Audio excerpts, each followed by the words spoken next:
ஜோதி தொலைக்காட்சி நேயர்களுக்கு தமிழ் புத்தாண்டு நல்வாழ்த்துக்கள். இந்த புத்தம் புதிய நாளில் தெய்வீக மாதமாம் சித்திரையை தொடங்குவதோடு அதன் சிறப்புகளையும் இப்போது நாம் தெரிந்து கொள்வோமா? சித்திரை தெய்வீக மாதம்.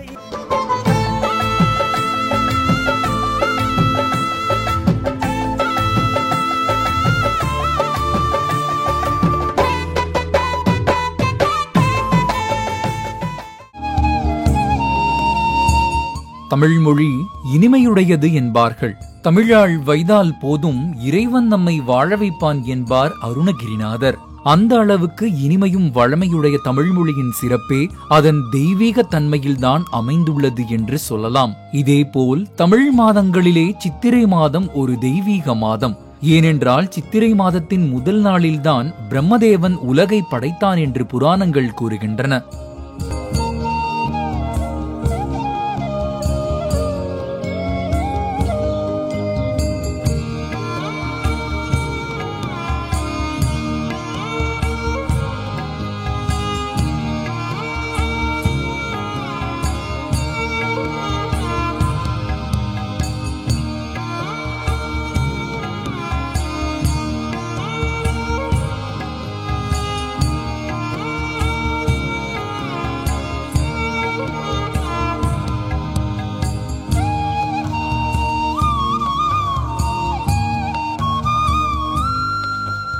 தமிழர்களின் மாதம் சூரியனை அடிப்படையாக கொண்டது. சூரிய பகவான் ராசி மண்டலத்தின் முதல் ராசியான மேஷ ராசியில் சஞ்சரிக்கும் காலமே முதல் மாதம்.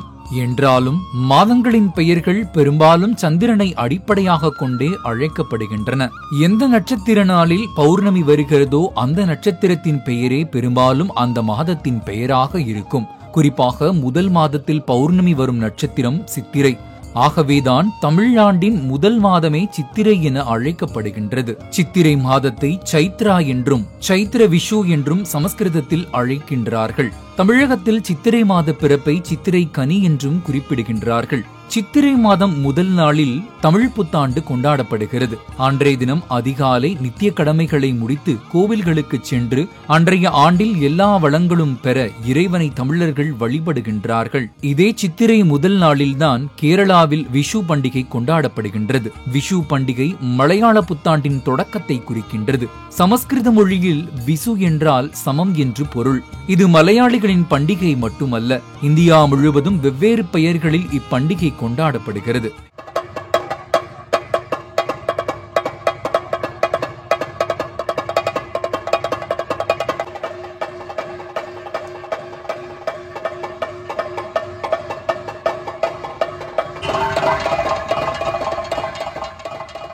வசந்த நவராத்திரியானது பங்குனி மாத அமாவாசையில் தொடங்கி வளர்பிறை நவமி வரை மொத்தம் 9 நாட்களாகவும், பங்குனி அமாவாசை முதல் அடுத்த பௌர்ணமி வரை மொத்தம் 15 நாட்களாகவும், பங்குனி அமாவாசை முதல் சித்ரா பௌர்ணமி வரை மொத்தம் 45 நாட்களாகவும் வசந்த நவராத்திரி வழிபாடு மேற்கொள்ளப்படுகிறது.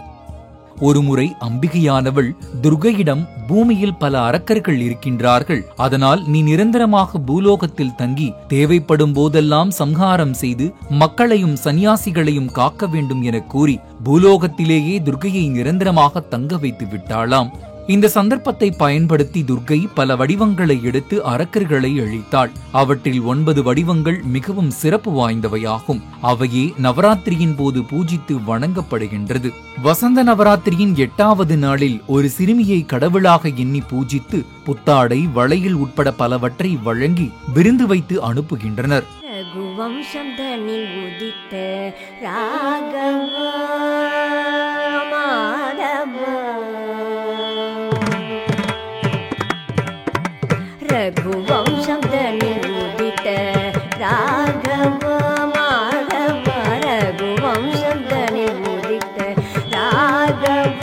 மாதவ, ரகுவம்சம் தனில் உதித்த ராகவ மாதவ. இந்த சைத்திர மாதத்தின் வசந்த நவராத்திரி நாட்களில் வரும் மற்றுமொரு சிறப்பு வாய்ந்த நாள் ராமநவமி. ராமர் பூமியில் அவதரித்த நேரத்தில் 5 கிரகங்கள் உச்சத்தில் இருந்ததால் ராமரின் ஜாதகத்தை எழுதி நம் வீட்டு பூஜை அறையில் வைத்து பூஜை செய்து வந்தால் நம் ஜாதகத்தில் இருக்கும் தோஷங்களால் நமக்கு ஏற்படும் பிரச்சனைகள் மற்றும் தீராத நோய்கள் கூட தீரும் என்றும் ஐஸ்வர்யத்தோடு வாழலாம் என்றும் புராணங்கள் கூறுகின்றன. ரகுவம்சந்தனில் உதித்த ராகவ மாதவ, ரகுவம்சந்தனில் உதித்த ராகவ மாதவ, ரகுவம்சந்தனில் உதித்த ராகவ மாதவ, ரகுவம்சந்தனில் உதித்த ராகவ மாதவ, ரகுவம்சந்தனில் உதித்த ராகவ. ராமபிரான் நவமி திதியில் எதற்காக பிறந்தார் என்பதற்கு ஒரு புராண காரணம் உள்ளது. பொதுவாக அஷ்டமி திதி என்றும் நவமி திதி என்றும் எந்த ஒரு நல்ல காரியத்தையும் யாரும் செய்வதில்லை அல்லவா? இதனால் வருத்தப்பட்ட அஷ்டமியும் நவமியும் ஒரு நாள் மகாவிஷ்ணுவிடம் சென்று முறையிட்டார்களாம். சுவாமி, நவமி திதியன்றும் அஷ்டமி திதியன்றும் எந்த ஒரு நல்ல காரியத்தையும் செய்ய மக்கள் முன்வர தயங்குகின்றார்கள். எங்கள் இருவரையும் இவ்வாறு மக்கள் ஒதுக்கி வைப்பது தங்களுக்கு மிகவும் மன வருத்தத்தை ஏற்படுத்துவதாக மகாவிஷ்ணுவிடம் 2 திதிகளும் முறையிட்டார்களாம். மனக்குமுறலோடு வந்த அஷ்டமி நவமி ஆகியோருக்கு மகாவிஷ்ணு ஆறுதல் அளித்தார். உங்கள் இருவரையும் போற்றக்கூடிய நாள் வரும், அதுவரை நீங்கள் இருவரும் காத்திருக்க வேண்டும் என்று கூறி அனுப்பி வைத்தாராம். இதன்படியே அஷ்டமி திதி அன்று எம்பெருமான் கிருஷ்ணராகவும் நவமி திதி அன்று ராமராகவும் அவதரித்தார். இதன் அடிப்படையிலேதான் நாம் கோகுல அஷ்டமியும் ராம நவமியும் கொண்டாடி வருகிறோம். இவ்வளவு முக்கியத்துவம் வாய்ந்த சித்ரா பௌர்ணமியின் சிறப்புகளில் ஒன்று சித்திரகுப்த வழிபாடு.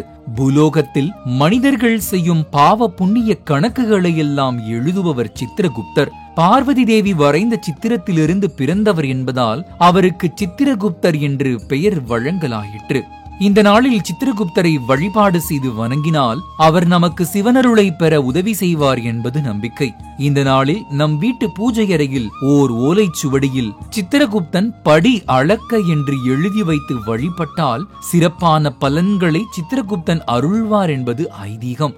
இந்த நாளில் செய்யும் தானம் சிறிதளவே என்றாலும் அதன் பலன் மலையளவாக திரும்ப கிடைக்கும் என்பது நம்பிக்கை. எனவே தவறாமல் தானம் செய்து வழிபாடு செய்ய வேண்டிய நாள் இந்த சித்ரா பௌர்ணமி நன்னாள். இதே சித்ரா பௌர்ணமி என்றுதான் தேவேந்திரன் சொக்கநாதரை வழிபட்டு பேறுகள் பெற்றதாக புராண தகவல்கள் உண்டு. சித்திரை திருவிழா ஆண்டுதோறும் சித்திரை மாதத்தில் அமாவாசையை அடுத்த 2ஆம் நாள் முதல் 12 நாட்கள் மதுரை மாநகரில் கோலாகலமாக கொண்டாடப்படுகிறது. இவ்விழாவில் மீனாட்சி கல்யாணம் மற்றும் அழகர் ஆற்றில் இறங்குதல் என 2 முக்கிய நிகழ்வுகள் நடைபெறுகின்றன.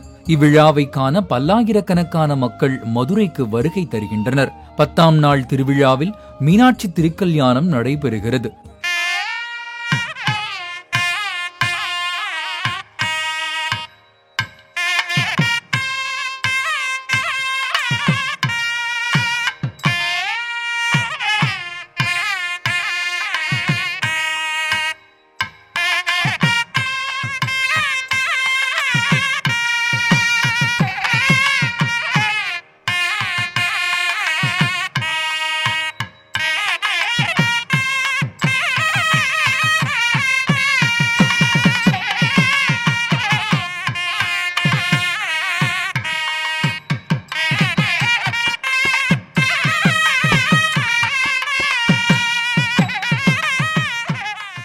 பதினொன்றாம் நாள் தேர் திருவிழா வெகு விமரிசையாக நடைபெறுகிறது.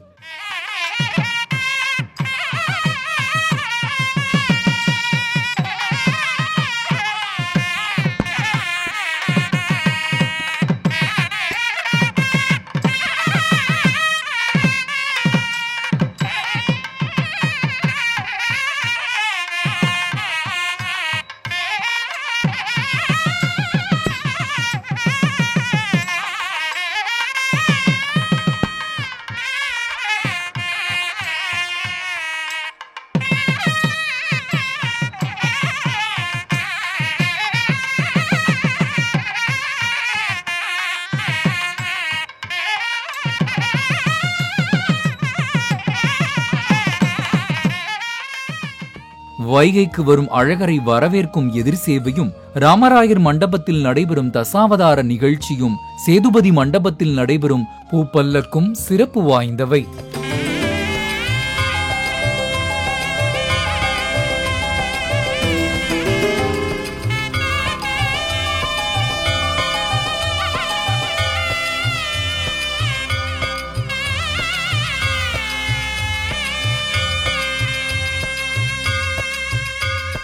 திருமலையில் அருள் புரியும் சீனிவாசனே, திருமகளின் மனமகிழும் வெங்கடேசனே. பார்வதி தேவி தனது பிறந்த வீட்டுக்கு வந்ததும் பரசுராமர் அவதரித்ததும் இதே அட்சய திருதியை இந்நாளில்தான். இந்த நாளில் தயிர் சாதம் தானம் செய்தால் ஆயுள் பெருகும், இனிப்பு பொருட்கள் தானம் செய்தால் திருமண தடை அகலும், உணவு தானியங்கள் தானம் செய்தால் ஆயுள் விருத்தி அதிகரிக்கும், கால்நடைகளுக்கு தீவனம் அளித்தால் வாழ்வு வளம் பெறும் என்பது நம்பிக்கை. இதேபோல சித்திரை மாத வளர்ப்பிறையில் வரும் ஏகாதசியே காமதா ஏகாதசி. அன்றைய தினம் திருமாலை விரதம் இருந்து வழிபாடு மேற்கொள்ள நமது வாழ்வில் எல்லா நல்ல விருப்பங்களும் நிறைவேறும் என்பது ஐதீகம். இதேபோல சித்திரை மாதத்தில் வரும் மற்றொரு சிறப்பு பாப மோசனிகா ஏகாதசி. தேய்பிறையில் வரும் இந்த ஏகாதசி அன்று விரதம் மேற்கொண்டு திருமாலை வழிபட நம்முடைய பாவங்கள் நீங்கும் என்பது ஐதீகம்.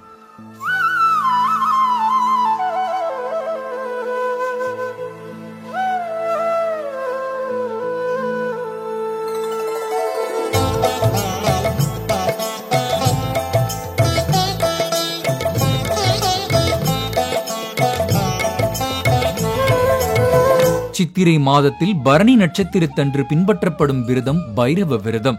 அன்றைய தினத்தில் பகல் உணவு மட்டும் உண்டு விரதம் இருந்து திருமுறை ஓதுதல் வழக்கத்தில் உள்ளது. இவ்விரத முறையை பின்பற்றினால் சுபிட்சமான வாழ்வுடன் இறுதியில் முக்தி கிடைக்கும் என்று புராணங்கள் கூறுகின்றன.